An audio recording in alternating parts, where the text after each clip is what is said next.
మొదటి వాక్య పఠనము మత్తయి సువార్త 25వ అధ్యాయము 21. అతని యజమానుడు, బలా నమ్మకమైన మంచి దాసుడా, నీవు ఈ కొంచెములో నమ్మకముగా ఉంటివి, నిన్ను అనేకమైన వాటి మీద నియమించును, నీ యజమానుని సంతోషములో పాలు పొందుకోమని అతనితో చెప్పు.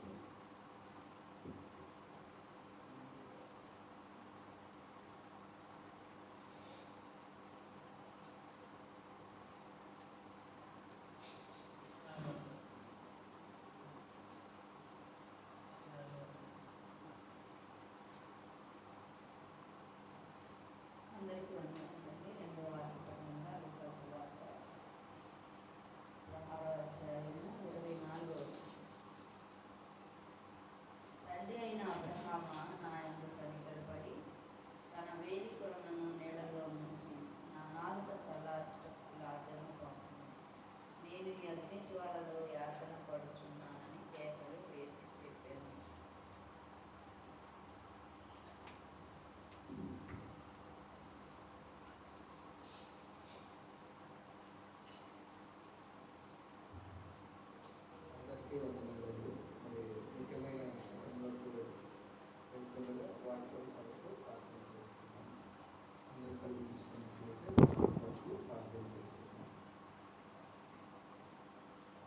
మహాపరిశుద్ధుడ, ప్రేమ గల తండ్రి, జీవం గల తండ్రి, జీవాధిపతి, నీ ఘనమైన పాదాలకు వేలాది వందనాలు, స్తుతులు, స్తోత్రములు ప్రభువ. గడిచిన కాలం అంతయు ప్రభువ నీ రెక్కల చాటున మమ్మల్ని కాచి కాపాడిన విధానానికే మీకు స్తోత్రములు ప్రభువ.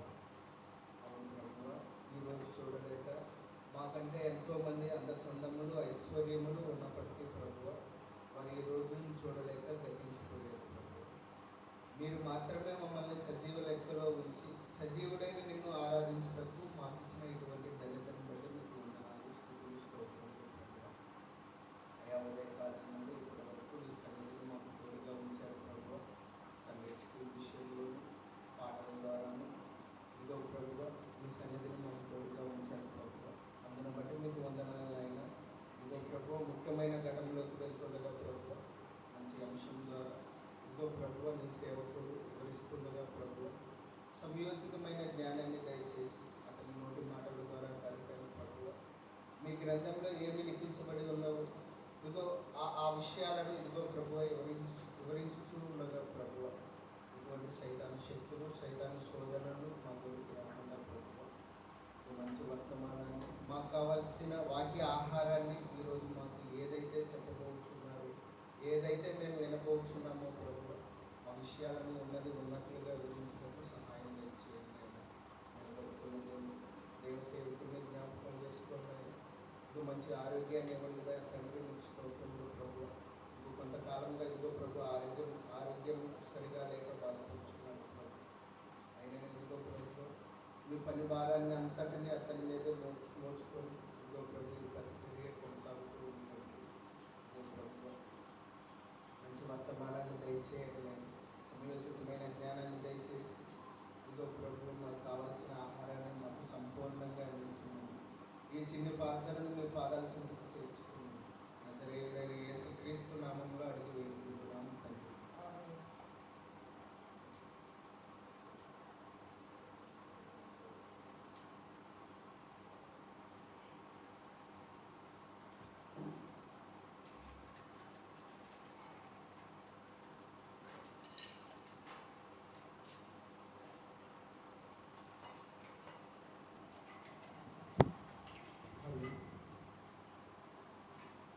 హలో హలో మన ప్రవర్తన ఎలా ఉన్నాము? మన ప్రవర్తన బాగలేకపోతే మనం ఎదుటి వారిని బాగు చేయాలి. మనల్ని మనం బాగు చేసుకోవాలనుకుంటే ఎదుటి వారిని మనము బాగు చేయాలి, ఎదుటి వారిని మనం మార్చాలి. అందుకని ముందు మన ప్రవర్తన, మన జీవితం బాగుండాలి, మన ఆలోచనలు మారాలి, మనకున్న తలంపులు దేవునికి ఇష్టానికి దేవునికి ఇష్టమైన ప్రవర్తన కలిగి మనం బ్రతకాలి. అలా ఎప్పుడైతే మనం బ్రతకగలుగుతామో, ఎప్పుడైతే మనం అలా జీవించగలుగుతామో అప్పుడు మన జీవితానికి దేవుడిచ్చే గొప్ప భాగ్యం ఏంటి అంటే మన అదృష్టవంతుడిగా దేవుడు.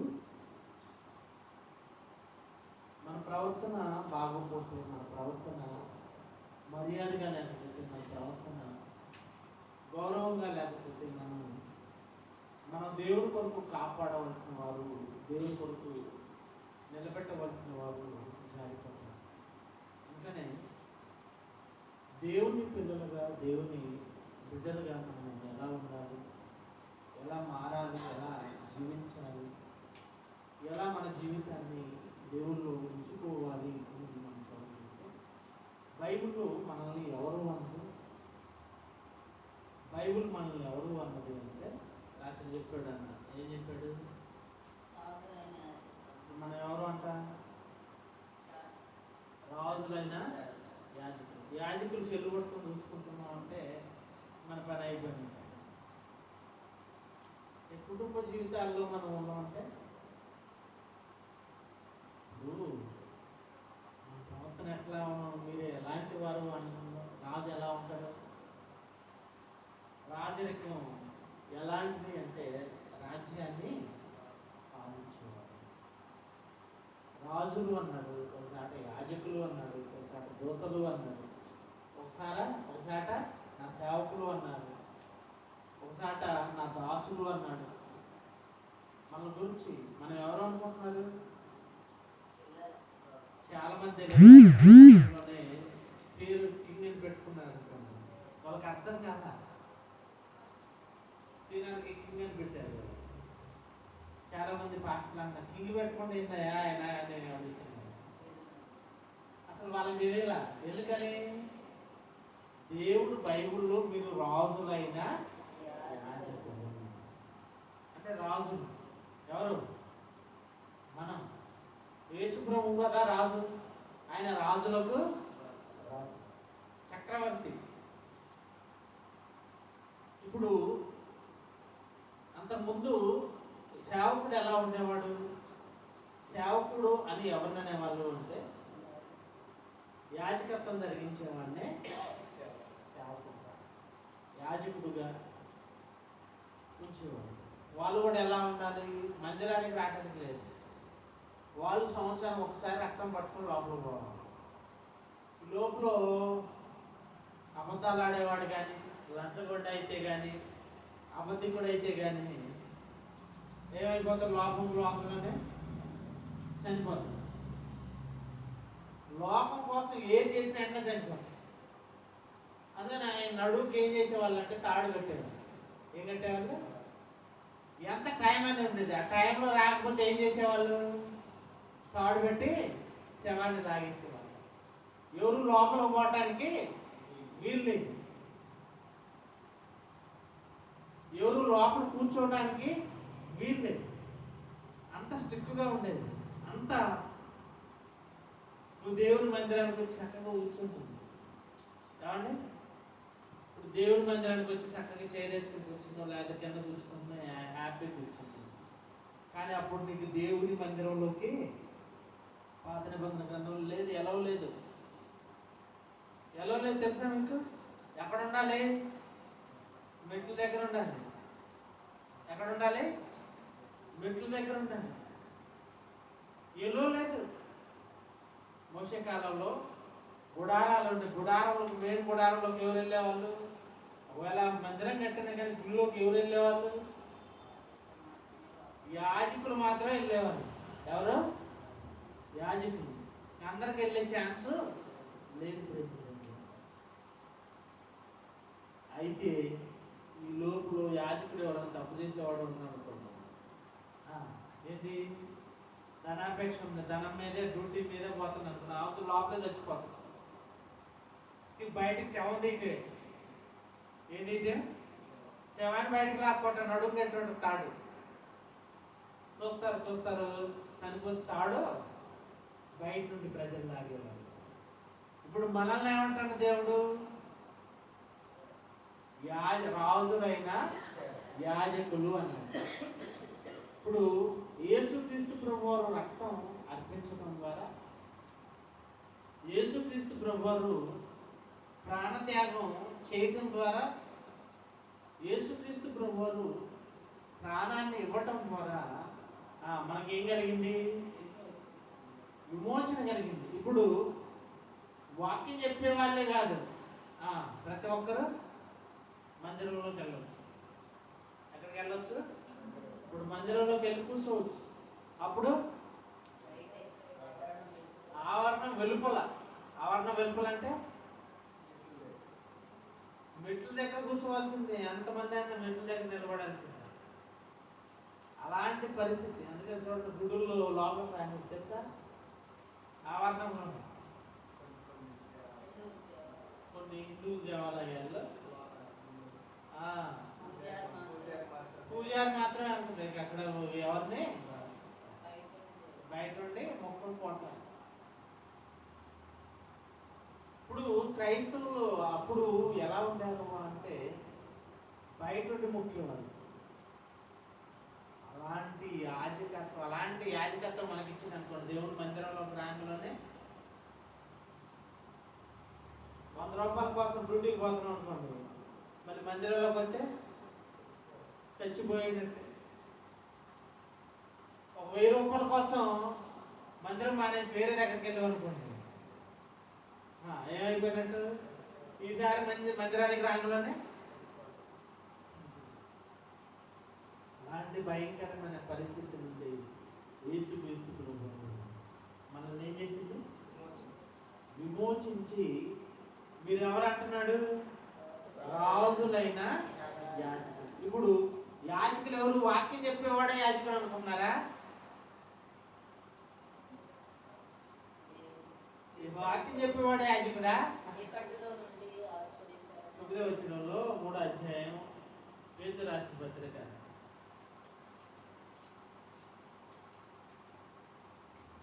2వ అధ్యాయం 9వ వచనమా? మీరు చీకటిలో నుండి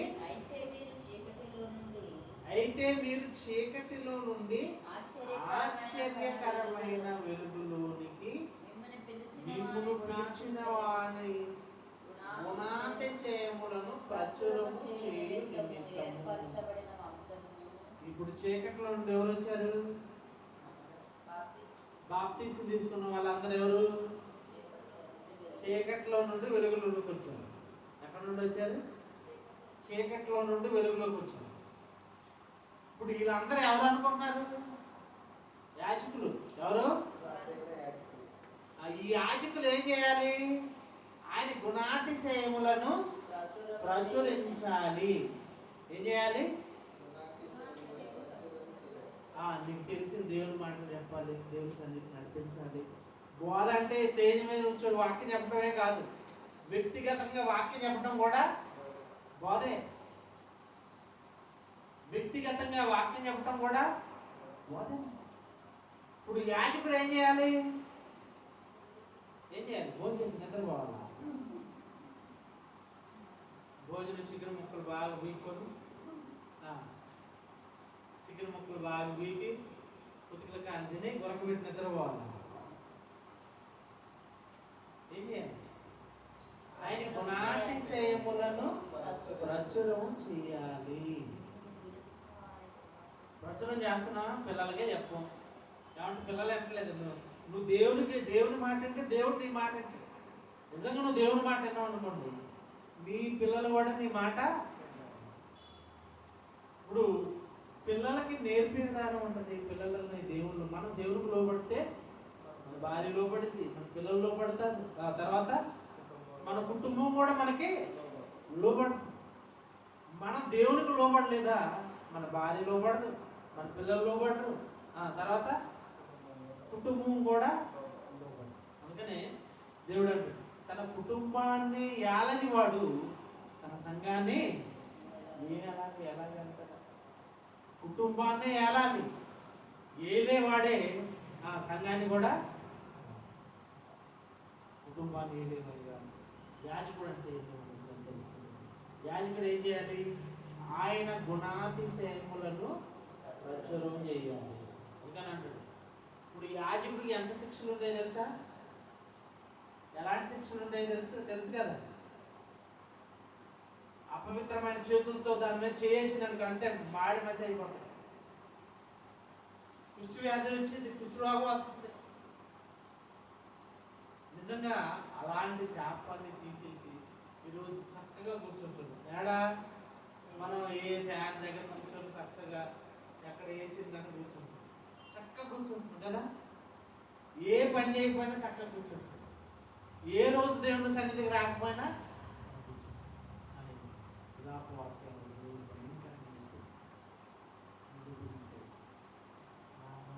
అశ్రద్ధగా ముందువాడు నాములు ఎవరైతే అశ్రద్ధగా ఉంటారో శాపం. నేను వాళ్ళని ఎవరు చెప్పాల్సిన పనులు వారిని నేనే దూరం పెట్టేస్తాను. ఏం చేస్తానండి? వాళ్ళని దూరం పెట్టేస్తాను. దేవుని సన్నిధిలో దూరంగా, వాళ్ళు దేవుళ్ళు ఉన్నట్టుగానే ఉంటారు కానీ దేవుళ్ళు ఉండరు. దేవుళ్ళు ఉన్నట్టుగానే ఉంటారు కానీ దేవుళ్ళు. మొట్టమొదటిగా అవమానపరిచిపోయిన వాళ్ళు బ్యాచ్ ఉన్నారు. ఎంత చక్కగా దేవుడు లేకుండా సహకరిస్తున్నారు, ఎంత చక్కగా చివరికి భర్త వస్తే భార్య ఇచ్చేది కాదు. భర్త వచ్చేవాడు భార్య ఇచ్చేది కాదు. అంటే వాళ్ళకి అప్పుడు అర్థం కాలేదు. వాళ్ళకి అప్పుడు అర్థం కాలేదు. అవమానపరుస్తూ ఉన్నారు. ఆయన వెళ్ళిపోయేది ఏంటి అని అనుకుంటున్నారు. వాళ్ళకి అర్థం కాదు, కానీ మనకు అర్థమైంది. వీళ్ళు దేవుని కార్యాలను అశ్రద్ధ చేస్తున్నారు. అప్పుడు కనీసం ఒక 5-6 సంవత్సరాల వరకు బాగానే ఉంటారు. అసలు దేవుని సన్నిధికి వెళ్ళారు, ఎక్కడంటే అక్కడికి వెళ్ళారు, చక్కగా ఉంటారు. ఒక 8 సంవత్సరాల వరకు వెళ్ళారు. కానీ దేవుని విషయంలో నమ్మకంగా లేకపోతే ఏమొస్తుంది? చివరికి వారి జీవితంలో ఎంత ప్రమాదానికో. చాలా మంచోళ్ళు, కానీ ప్రమాదాన్ని లోకి వెళ్ళిపోయారు. ప్రమాదంలోకి వెళ్ళిపోయారు. దేవునికి దూరం అయిపోయారు. దేవుని సన్నిధి కూడా వెళ్ళట్లేదు. ఆయన దేవుని వాక్యం దగ్గర కూడా వెళ్ళట్లేదు. భార్య కూడా ఏదో అప్పుడప్పుడు అట్లా కనిపించేది. భర్త అయితే దేవుని సన్నిధిని దూరం చేస్తారు. వాళ్ళు అప్పుడు అనుకున్నాడు, ఇదేగా చిన్నదేగా, ఏం కాదులే అనుకున్నారు. నువ్వు దేవునిలోకి వచ్చిన తర్వాత, దేవుని దగ్గరకు వచ్చిన తర్వాత, దేవుని సన్నిధిలోకి వచ్చిన తర్వాత చిన్నది నీకు అప్పచెప్పితే నువ్వు చేయలేదంటే ఇంకా నీకు పెద్ద దేవుడు అప్పచెప్తాడా? అవమానపరచిపోతే దేవుడు ఊరుకుంటాడా? ఆయన పనిని అశ్రద్ధ చేస్తే ఊరుకుంటాడా? నిన్నైనా నన్నైనా ఎవరినైనా. అందుకనే దేవుని సంఘములు మన ప్రవర్తన చాలా. అందుకని తిమోతికి రాసిన మొదటి పత్రిక 3వ అధ్యాయం 14-15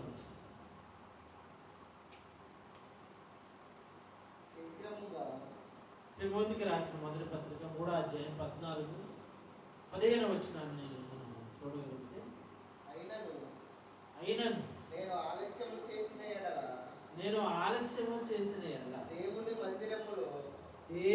మందిరములో అనగా జీవము గల దేవుని సంఘములో, దేవుని మందిరములో అనగా జీవము కలిగిన దేవుని సంఘం. ఇప్పుడు అంతకుముందు పాత నిబంధనలో మందిరం అంటే ఏమనుకునే వాళ్ళు? ప్రత్యక్ష గుడారం. ఆ తర్వాత యెరూషలేము మందిరం అనుకున్నారు. మన పాత నిబంధనలో మందిరం అనగానే ఏం గుర్తుకొచ్చేది? ఇప్పుడు మన మైండ్లో కూడా అదే ఉంటుంది. పెద్ద మందిరం అని అనుకుంటాం. మందిరం అది కాదు. మందిరం గోడలు కాదు. మందిరము అంటే ఏందో చెబుతున్నాడు. ఏమంటున్నాడు? శీఘ్రం మీ వద్ద వస్తున్నాను, నిరీక్షించున్నాను.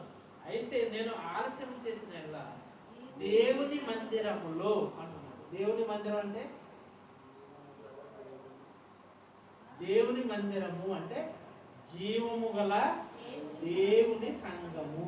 దేవుని మందిరములు అంటే, దేవుని మందిరం ఎవరు? మనమే. దేవుని మందిరాలు ఎవరు? మనమే.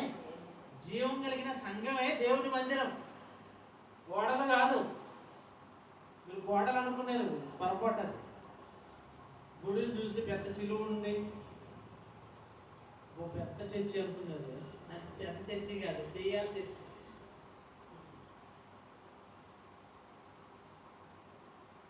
అన్నీ అక్రమాలు, అన్ని లోకాసులే. ఆ సంఘంలో సభ్యులందరూ ఎలా ఉంటారు? దెయ్యానికి సంఘం. ఇటు మందు తాగుతుడు వచ్చి సంఘంలో వచ్చి కాలు పుస్తే కాలుతో ఊపుతూ ఉంటుంది. ఇంక వాళ్ళు చెప్పిందని నడవాలి. ఎవరు చెప్పింది? ఏ సంఘాలు అవి? దెయ్యానికి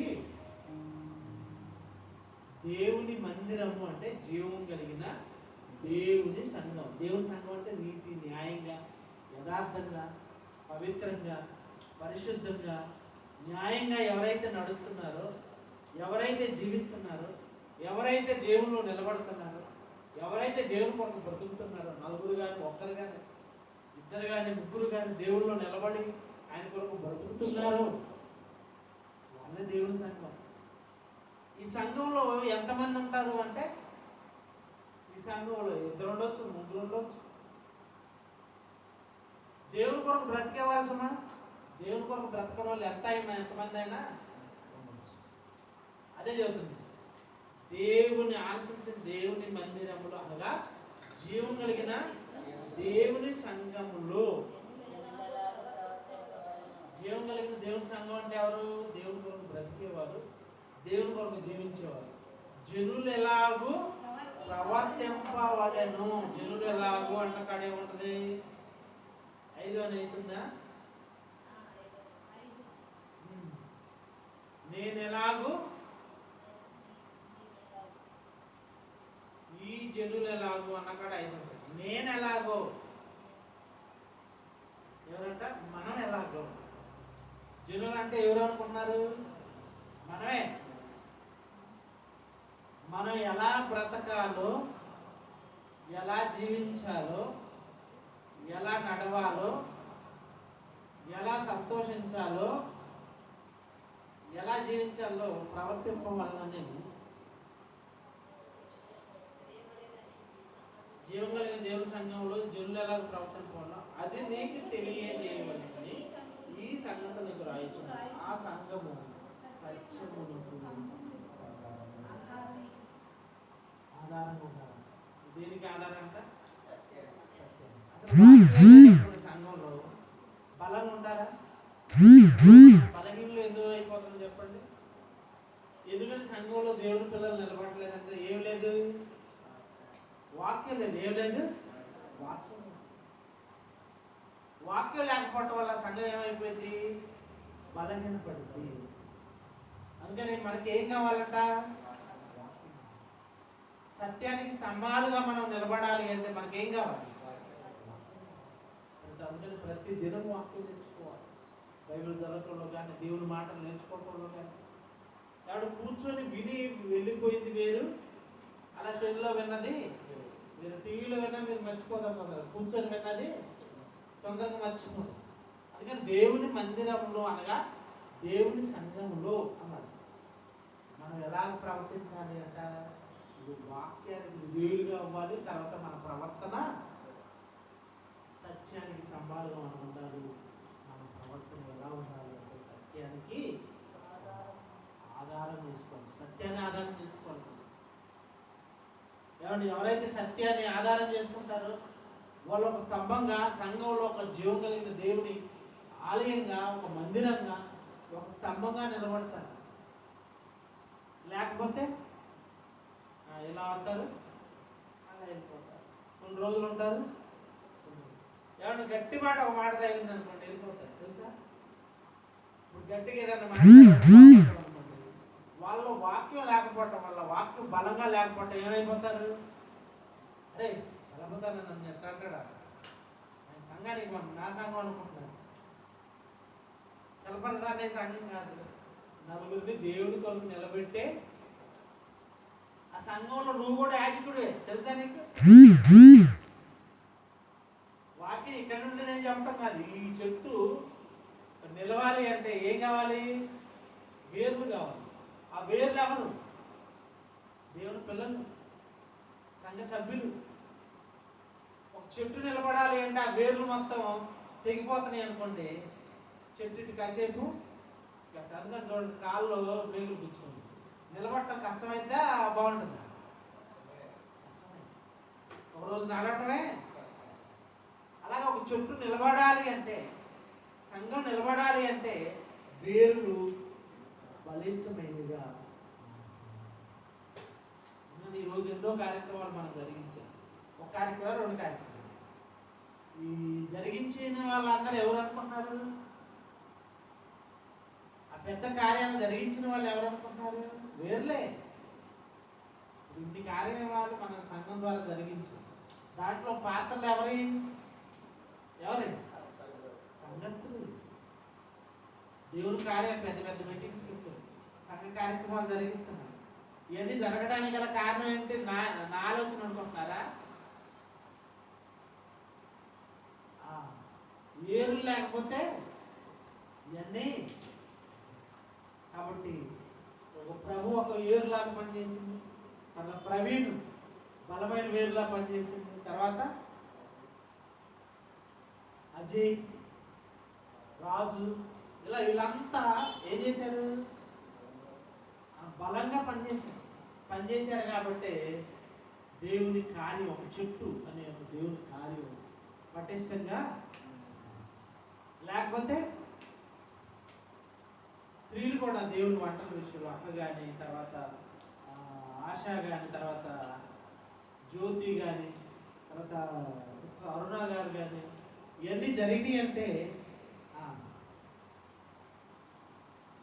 పటిష్టమైన వేరులు సంఘానికి, దేవుని కార్యాల్లో పాలి భాగస్తులుగా ఎవరైతే ఉంటున్నారో, ఎవరైతే బ్రతుకుతున్నారో వాళ్ళు పోటీ కూడా వాళ్ళ అమ్మగారు,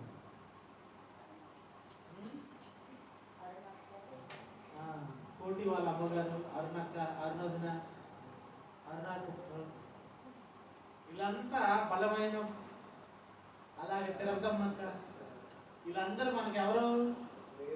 వేర్లు. ఈ వేర్లు ఉంటేనే నా రోజులు వచ్చి నిలబడి ఇక్కడ వాటిని చెప్తాయి. ఎవరు లేకపోతే, ఈ వేర్లు లేకపోతే చెట్టు ఏమైపోయింది.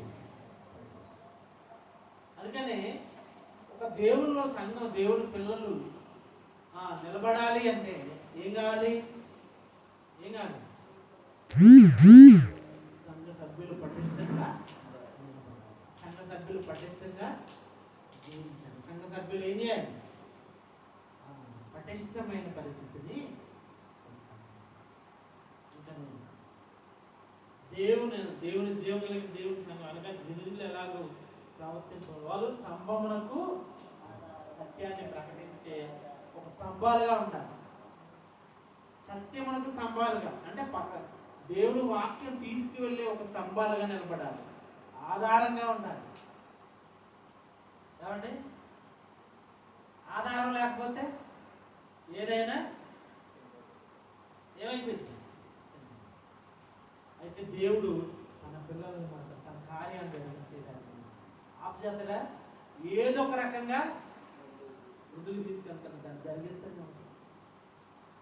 మనం చచ్చిపోయేంత వరకు దేవుడు ప్రేమిస్తున్నాడు. నిజంగా దేవుడి విషయంలో మనం ఎన్నోసార్లు పొరపాటు చేస్తాం. ఎన్నోసార్లు దేవుడు మన ప్రవర్తన బాగుండకపోవచ్చు, మన ప్రవర్తన దేవుడికి వ్యతిరేకంగా ఉండొచ్చు, మన ప్రవర్తన అనేక మందిని బాధ పెట్టిన దానిగా ఉండొచ్చు. అందుకని దేవుడు మీ ప్రవర్తన సత్యానికి సంబంధంగా ఆధారం చేసుకుని ఉండాలి. జనులు ఎలా ప్రవర్తించాలి తెలుసుకోవాలి, సత్యానికి స్తంభాలుగా ఉండాలి, వాక్యం మనలో ఉండాలి, వాక్యం మన జీవితాల్లో ఉండాలి అని జీవితాన్ని దేవుళ్ళు నిలబెట్టుకోవాలి. అందుకు ఉన్నతంగా కాబట్టి ప్రేమ దేవుడు మాట్లాడాలి. సత్యానికి స్తంభాలుగా మనం ఉండాలి. దేనికి స్తంభాలుగా? సత్యానికి స్తంభాలుగా. ఇంకో మాట చూడండి,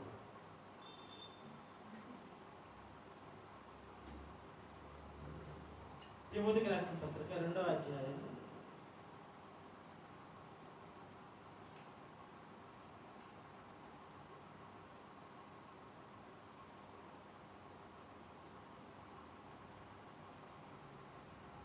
10వ వచనం. తిమోతికి రాసిన 2వ పత్రిక 2వ అధ్యాయం.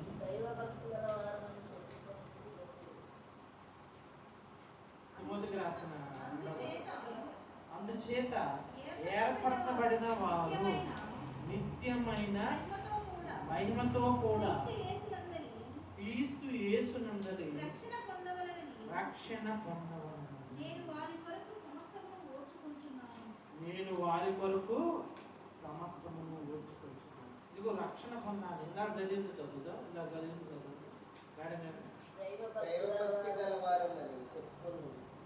దైవ భక్తి గలవారమని చెప్పుకొను. స్త్రీలకు తగినట్టుగా. తిమోతికి రాసిన మొదటి పత్రిక అంటే 2వ అధ్యాయం 10వ వచనం. దైవ భక్తి గలవారమని చెప్పుకొనుచు స్త్రీలకు తగినట్టుగా సత్క్రియల చేత తమను తామే అలంకరించుకొనవలెను. ఇదిగో సత్యానికి సంఘం ఎలా ఉండాలంట? సత్క్రియల చేత ఏం చేయాలి? అలంకరించుకోవాలంట. సత్క్రియల చేత అలంకరించుకుంటున్నా కానీ మన జనుల చేత అలంకరించుకునే వాళ్ళు కొంతమంది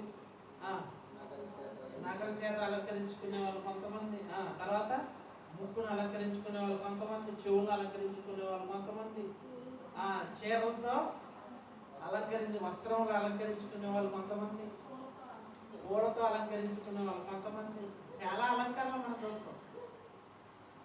కానీ దేవుడు ఏమంటున్నాడు? సత్క్రియలతో నువ్వు అలంకరించుకోవాలంట. అంటే సత్క్రియలు అంటే నీ భర్త ఎలాంటి మంచిగా ఉండాలి, దేవుడిగా ఉండాలి. తర్వాత నీ మంచి ప్రవర్తనతో నీ భర్తను వాక్యం లేకుండానే కాపాడుకోవచ్చు, బాగు చేసుకోవచ్చు. నీ మంచి ప్రవర్తన, మంచి వినయం, విధేయత. అందుకని మనం ఎలా ఉండాలి అని చెబుతున్నాడు అంటే సంఘంలో భక్తి అలా దైవ భక్తి గలవారని చెప్పుకొని స్త్రీలకు తగినట్లు.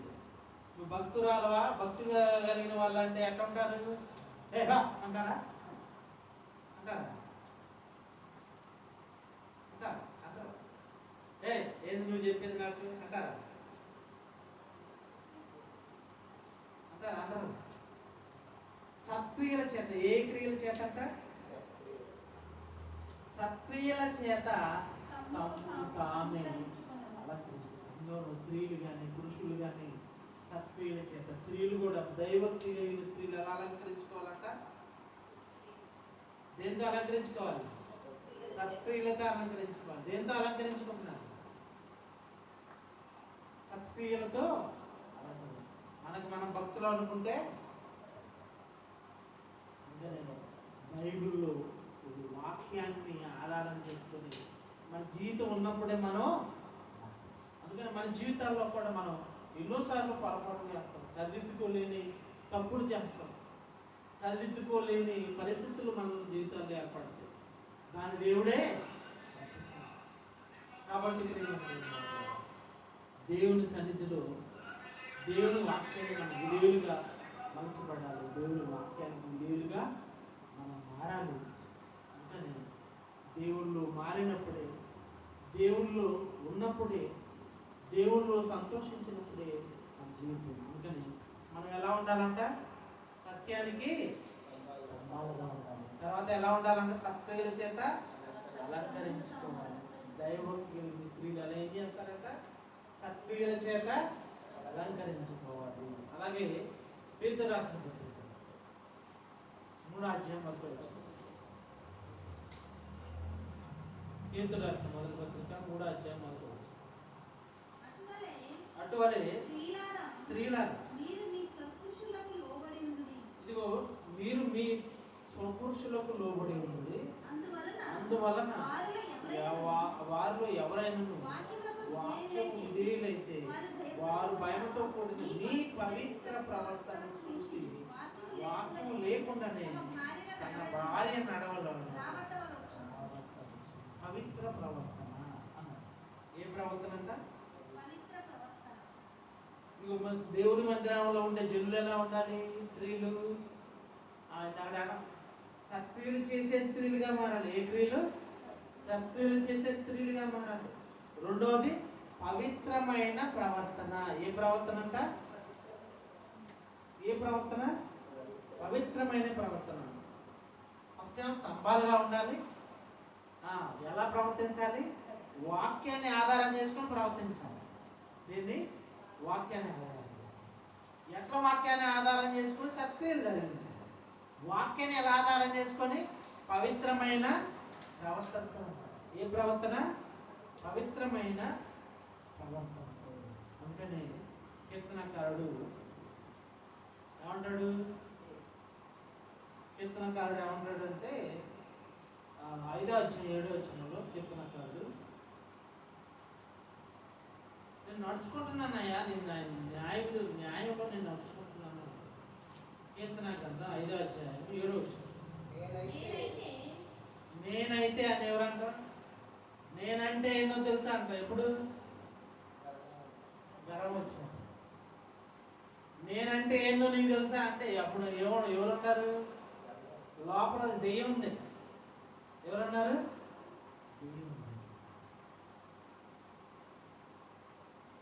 నేనేంటో అంటే అప్పుడు గర్వం ఉంటుంది. కానీ ఇక్కడ ఏమంటున్నాడు? నేనైతే అంటున్నాడు. నేనైతే అందరూ వేరుగా ఉన్నారు. నేనైతే నీ కృపాతిశయమును బట్టి నీ మందిరంలో ప్రవేశించదను. నీ మందిరములో ప్రవేశించు. అది గారు కీర్తన రాస్తూ ఏమన్నాడు? నీ మందిరంలో ప్రవేశిస్తానయ్యా. ఏ మందిరంలో? దేవుని సంఘంలో ప్రవేశిస్తాను, దేవుని పిల్లల్లో ప్రవేశిస్తాను. దేవుని కొరకు దేవుని అప్పుడు ఆయన మందిరం ఉండేది కదా, ఆ మందిరంలోనే దేవుని సన్నిధిలోనే ఎక్కువగా గడిపేవాడు. రాత్రి జాములు కాకముందే ఏం చేసేవాడంట? 5వ అధ్యాయం 7వ వచనంలో ఏమంటాడు? నేనైతే నీ కృపాతిశయం బట్టి నీ మందిరంలో ప్రవేశించదు. నీ ఎడల భయభక్తులు కలిగి నీ పరిశుద్ధాలయం తట్టు దిక్కు చూసి నమస్కారం చేసేదాన్ని. ఏం చేస్తాడంట? మనం చేస్తాం నమస్కారం. ఏమండి? నువ్వు పొద్దున్నే లేచి ఎవరు జ్ఞాపకం చేసుకుంటావు?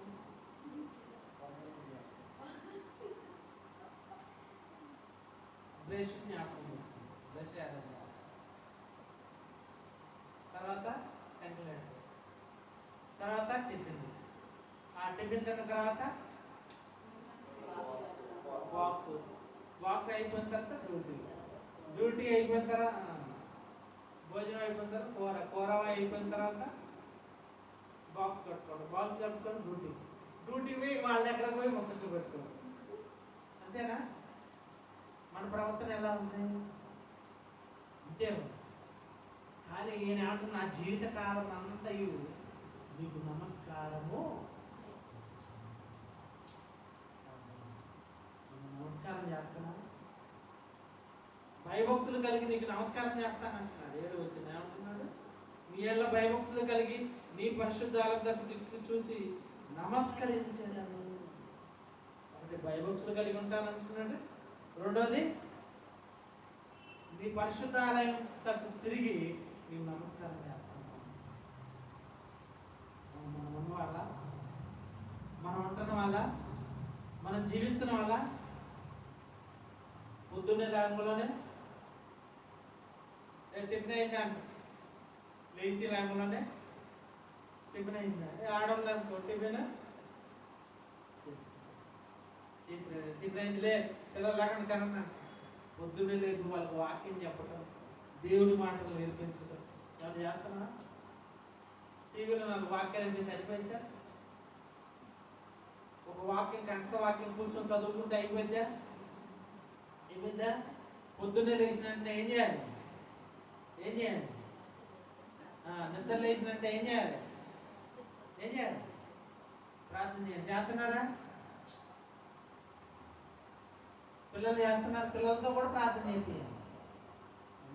మన ప్రవర్తన ఎలా ఉండాలి? సంఘంలో మనం ప్రవర్తించే విధానం ఎలా ఉండాలి? మందిరానికి వెళ్ళినప్పుడు పిల్లలకు చక్కగా చెప్పుకుంటూ జాగ్రత్తగా లోకంలో ఉన్నట్టు, లోకంలో బ్రతికినట్టుగా మనం బ్రతికి లోకంలో ఉన్నట్టుగా మన జీవితాలు ఉంటే, మన ప్రవర్తన బాగలేకపోతే దేవుడు మనల్ని ఏమన్నాడు? నా నామాన్ని అశ్రద్ధ చేసేది, నా నామాన్ని అశ్రద్ధగా ఉన్నవారు ఏమంటున్నాడు? జీవితానికి సాక్షి. కాబట్టి ప్రియమైన దేవుడి విషయంలో జాగ్రత్తగా ఉండాలి, మన ప్రవర్తన విషయంలో జాగ్రత్తగా ఉండాలి. ఇంకా దేవునికి దూరం అయిపోయానికి శాపంలో ఉన్నట్టే. కానీ దేవునికి వాక్యానికి దూరం అయిపోయి ఉంటున్నారు అంటే ఆ భర్తకి ఆ భార్య ఇద్దరు ఎక్కడున్నారు? సత్యవాక్యానికి దూరం అయి బ్రతుకుతున్నారు అంటే ఎక్కడ ఉన్నట్టు? వాళ్ళకి పరిశుద్ధాత్మ ముసుగులు ముందు భ్రష్టాత్మ, వారి మనస్సాక్షి భ్రష్టాత్మ పట్టేసింది. వాళ్ళు దేవునికి దూరం అయిపోయారు, దెయ్యపు ఉచ్చులోకి వెళ్ళిపోయారు, దేవునికి లోబడట్లేదు. కాబట్టి దేవుడు కూడా ఏం చేసిన వాళ్ళని ఏం చేస్తాడు? భ్రష్టాత్మ మొదలు పెడతాడు. సత్య విషయమైన ప్రేమను అవలంబింప లేదు కాబట్టి వాడు భ్రష్టాత్మను పొందుతుంది. సత్య విషయమైన ప్రేమను అవలంబింపని రాక సమస్త మోసంతో ఎలా మారిపోతారు? రాను ఎలా మారిపోతారు? మోసగాలుగా మారిపోతారు, అబద్ధాలు ఆడేవారిగా మారిపోతారు, దుర్మార్గులుగా మారిపోతారు. అసలు దేవుని సన్నిధికి రాకుండా ఉంటే వాళ్ళకి బెటర్ అంట. మొదటి స్థితి కడపటి స్థితి కంటే భయంకరంగా దారుణంగా ఉంటుంది వాళ్ళ జీవితం. వాళ్ళ పరిస్థితి దెబ్బ మీద దెబ్బ, దేవుడు కొడతనే ఉంటాడు, వాళ్ళకి మాత్రం జ్ఞానం రాదు అన్నాడు. కాబట్టి ప్రేమ దావీదు అయితే ఎలా ఉన్నాడంటే భయభక్తులు కలిగి ఉన్నాడు, దేవునికి నమస్కారం చేసేవాడు ఉన్నాడు. మొట్టమొదట సంఘంలో జనులు ఎలా ఉండాలి? సత్యాన్ని స్తంభాలుగా ఉండాలి, సత్యాన్ని ఆధారం చేసుకునే వాళ్ళుగా ఉండాలి. తర్వాత సత్క్రియల చేత వారి జీవితాన్ని అలంకరించుకోవాలి. తర్వాత పవిత్రమైన ప్రవర్తనతో వారి బ్రతుకును, స్త్రీలు సంఘంలో వారి జీవితాన్ని వాక్యం లేకుండానే వారి భర్తలను కాపాడుకోవచ్చు, వారి కుటుంబాన్ని దేవుని వైపు మలుచుకోవచ్చు. వాక్యం లేకుండానే, వాక్యం ఉండటం మంచి పవిత్రమైన ప్రవర్తనతో, మంచి ప్రవర్తనతో ఉన్నారనుకోండి, వారు మారిపోతారు. అరే తప్పుగా మనం చేసేది కరెక్ట్గా అని ఏమనుకుంటానే ఏం చేస్తారు? మారిపోతారు, వారి జీవితాలని మార్చుకుంటారు. పవిత్రమైన ప్రవర్తన అన్నారు. తర్వాత పవిత్రమైన ప్రవర్తన, తర్వాత భయభక్తులు కలిగి ఉన్నారు దావీదు. తర్వాత ఇగో ప్రతి పరిశుద్ధాలయంలో ప్రతి ఉదయము నమస్కారం చేసేవారు.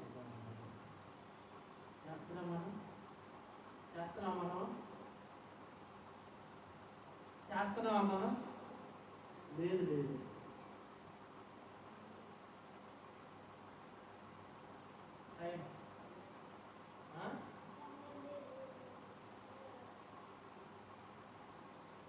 దేవుని సన్నిధిలో మనం ఎలా ఉండాలంటే నెంబర్ 1 పవిత్రమైన ప్రవర్తన, నెంబర్ 1 సత్యాన్ని ఆధారం చేసుకునే వారిగా ఉండాలి, వాక్యాన్ని ఆధారం చేసుకుని బతికే వారిగా ఉండాలి. రెండోది సత్క్రియల ద్వారా మన జీవితాన్ని అలంకరించుకునే వారిగా ఉండాలి. మూడవది పవిత్రమైన ప్రవర్తనతో కలిగి ఉండేవారు. నాలుగవది భయభక్తులు కలిగి ఉండి ఆయన పరిశుద్ధ ఆలయం తట్టు తిరిగి ప్రతి ఉదయము నమస్కారం చేసేవారిగా ఉండాలి. ఇంకా మనం కొన్ని చూస్తే 5వ అధ్యాయం 1వ వచనం మనం చూస్తే, యెహోవా నా మాటలు చెవియొగ్గుము, క్షమించిన ప్రసంగి గ్రంథం 5వ అధ్యాయం 1వ వచనం.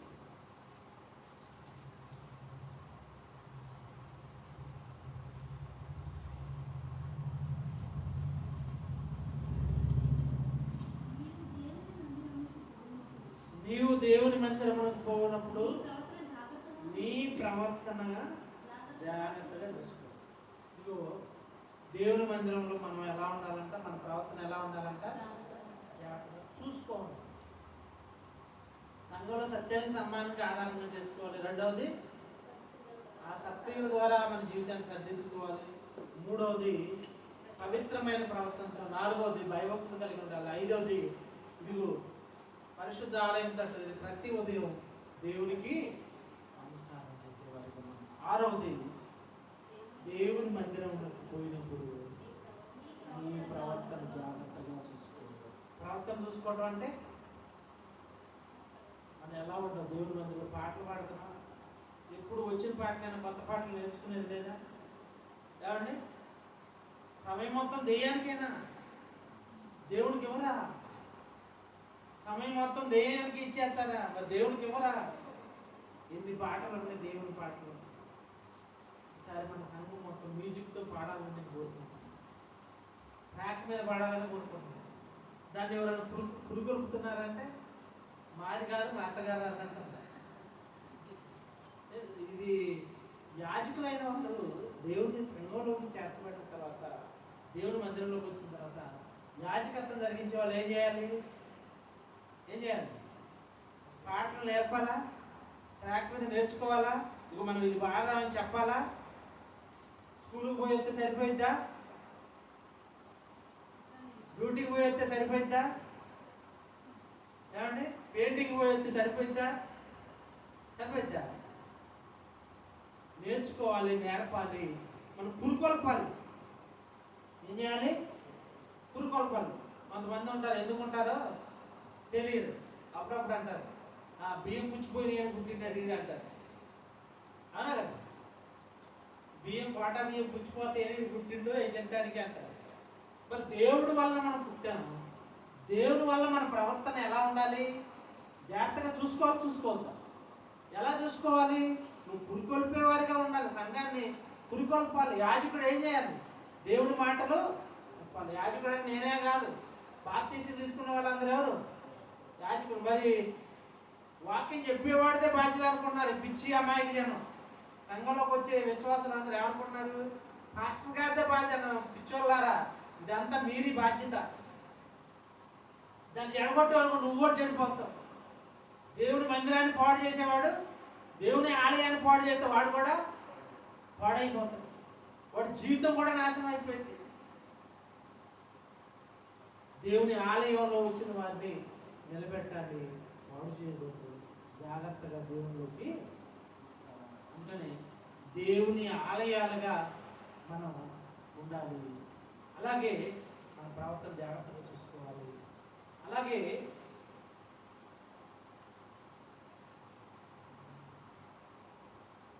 సమయాలు 2వ గ్రంథం 2వ అధ్యాయం 12వ వచనం.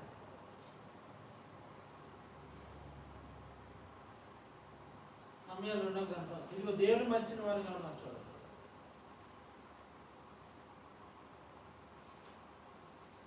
సమయాలు 2వ గ్రంథం 2వ అధ్యాయం 12వ వచనం.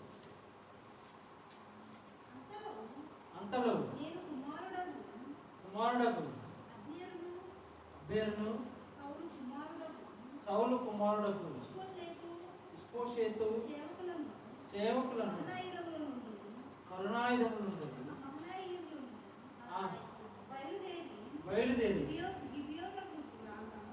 గిబియోనుకు రాగా సిరియా కుమారుడకు యోవాబును దావీదు సేవకులను బయలుదేరి 2 సమూయేల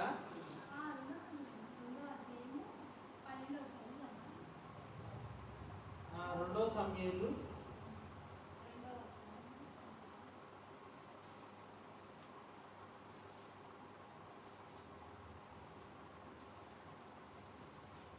1 సమూయేలు దయచేసి క్షమించండి.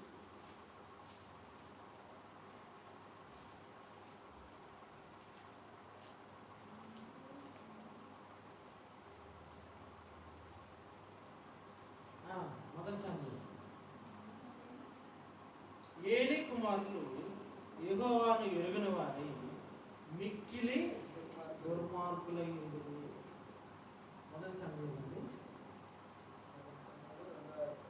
12వ వచనం. ఏలీ కుమారులు ఎలా ఉన్నారంట? యెహోవాను ఎరుగని వారై. యెహోవాను ఎరగలేదా? దేవుని మందిరానికి వెళ్తున్నారు కదా, వాళ్ళ నాన్న ఏలీ కదా, యాజకుడు కదా. ఈ యాజకుడు కుమారులు కూడా ఏం లేదంట, ఏం చేయాలంట? దేవుణ్ణి ఎరగలేదంట. ఇప్పుడు మనం కూడా దేవుని మందిరానికి వెళ్తున్నాం, దేవుని ఎరిగిన అనుకుంటున్నాం. దేవుని ఎరిగితే ఏం చేస్తారు? దేవుని ఎరిగితే దేవుని మందిరంలో ఉంటారు, ప్రతి క్లాస్కి అటెండ్ అవుతారు, తర్వాత దేవుని సన్నిధిలో ఉంటారు, దేవుని పనులు ఎలా చేయాలో సలహాలు ఇస్తారు, సూచనలు ఇస్తారు. ఆయన సంతోషంలో పాలుభాగస్తులుగా మారిపోతారు, ఒక వేలుగా నిలబడతారు. దేవుని ఎరగని వారైతే దుర్మార్గులుగా ఉంటారు. ఆ పని జరగదు, అది ముందుకి పోదు వెనక్కి పోదు, ఇకంతే ఉంటుంది. ఏలీ కుమారులు కూడా ఏం చేస్తున్నారు? లోపల దేవుని పని జరుగుతుంది, వీళ్ళేమో దుర్మార్గులుగా దేవుని ఎరగని వారిగా ఉన్నారు, పాపం చేసేవారిగా ఉన్నారు. పాపమనంలో ఏంది? దేవుని మాట వినకపోవటమే పాపం.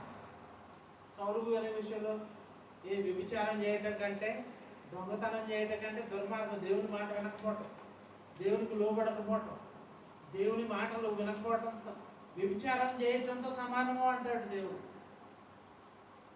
ఆయన ఒక తప్పే కదా చేసింది, ఏదో బలిసిన ఎట్లని గొర్రెలనే కదా తెచ్చింది అనుకుంటే అది దేవుని మాట వినకపోవటం. 15:4 ఉంటుంది మొదటి సమయం. ఎంత ప్రమాదం అంటాడు అంటే,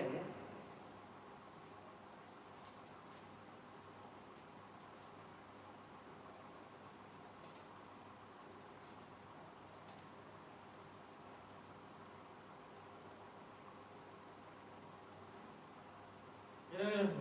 అందుకు సమూయేలు 15. అందుకు సమూయేలు తాను సెలవిచ్చిన ఆజ్ఞను ఒకడు గైకొనుట వలన యెహోవా సంతోషించినట్లు ఒకడు దహన బలులైనను బలులు అర్పించుట వలన యెహోవా సంతోషించిన ఆలోచించును. బలులు అర్పించుట కంటే ఆజ్ఞను గైకొనుట, పొట్టేలకు అర్పించుట కంటే మాట వినడం శ్రేష్టం. తిరుగుబాటు చేయుటయు సోది చెప్పుటయు పాపముతో సమానము. మూర్ఖతను అగుపరచుటయు మాయా విగ్రహ దేవతలను పూజించుటతో సమానము. యెహోవా ఆజ్ఞను విసర్జించినవి కనుక నువ్వు రాజుగా ఉండకుండా ఆయనను విసర్జించి ఏమంటున్నాడు? యెహోవా మాట వినకపోవటం వల్ల ఏం జరిగింది అంటే తిరుగుబాటు చేయటంతో సమానం అంటాడు. సోది చెబుతారు చూడు, సోది చెప్పుట పాపం చేయుట సమానము. మూర్ఖతను కర్పరించుట సమానము. మాయా విగ్రహ దేవతలను పూజించుటతో సమానము. యెహోవా ఆజ్ఞను తిరస్కరించింది కనుక ఇలాంటి వాటితో సమానము. యెహోవా మాట మీరి పాపం తెచ్చుకుంటుంది. ఎలాంటి దుర్మార్గమైన పనులు చూడండి, పాపంతో సమానం. దేవుని మాట వింటే దేవుని మాట వినేవారుగా ఉంటారు. అందుకని బైబిల్లో చాలా మంది ఉంటారు. బైబిల్ ఎంతమంది ఉంటారు? శద్రకు మేషకు అబేద్నెగో ప్రవర్తన ఎలా ఉంటుంది? దేవునికి అనుకూలంగా దేవుని మందిరంలో దేవుని సన్నిధిలో. ఒక దావీదు గారి ప్రవర్తన ఎలా ఉంది? భయభక్తులు కలిగి ఉన్నాడు. ప్రతి ఉదయమున దేవుని నమస్కారం చేశాడు. వేకుజామున లేచి నమస్కారం చేశాడు. ఉదయం రోజుకి ఎన్నిసార్లు ప్రార్థన చేశాడంట? 7 సార్లు. ఎవరు? మనం ఎన్నిసార్లు ప్రార్థన చేస్తాం చెప్పండి? చేతనా? నా పిల్లలకు ఆహారం ఇచ్చి ఉంటాము, మీకు వందనాలు. ఏమంటే మన భూకంపం వచ్చింది. నేను ఉన్నాయి భూకంపం వచ్చి చాలా మంది చనిపోయారు.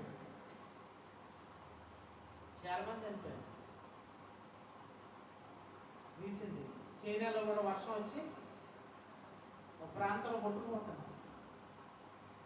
2,000 మంది.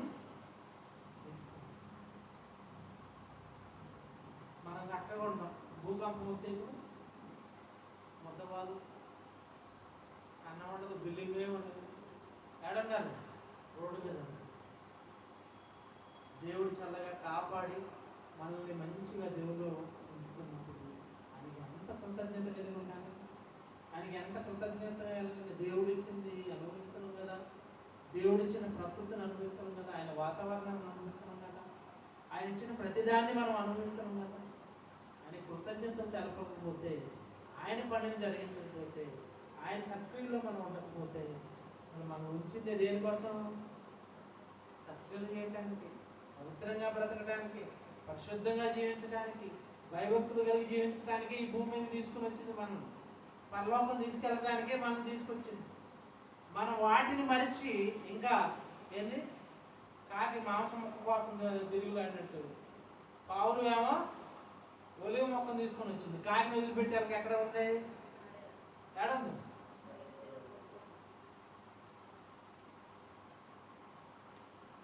రాబందులాగా ఆడే ఉండిపోయింది మాంసం దగ్గర. మనం కూడా పౌరులాగా పరిశుద్ధంగా ఉండి పరలోకం రమ్మంటే ఒక రాబందులాగా ఈ లోకాన్ని బట్టి ఆ మాంసం ముక్కల కోసం, ఈ లోకంలో ఉన్న ఆశల కోసం అట్లా పడిపోయి అక్కడే ఉంటున్నామంటే మన జీవితం ప్రమాదం. కాబట్టి మనం సత్క్రియలు చేయడానికి మనం వచ్చాము. సత్క్రియల్లోని మన జీవితం. ఇంకా మనం చూడగలిగితే హోషేయ గ్రంథం దగ్గర, హెజ్కేలు గ్రంథం కానీ చాలా ఉన్నాయి. దేవుని చిత్తం అయితే మన ప్రవర్తన ఇంకా ఎలా ఉండాలో ఈసారి మనం ప్రార్థన చేసుకుందాం.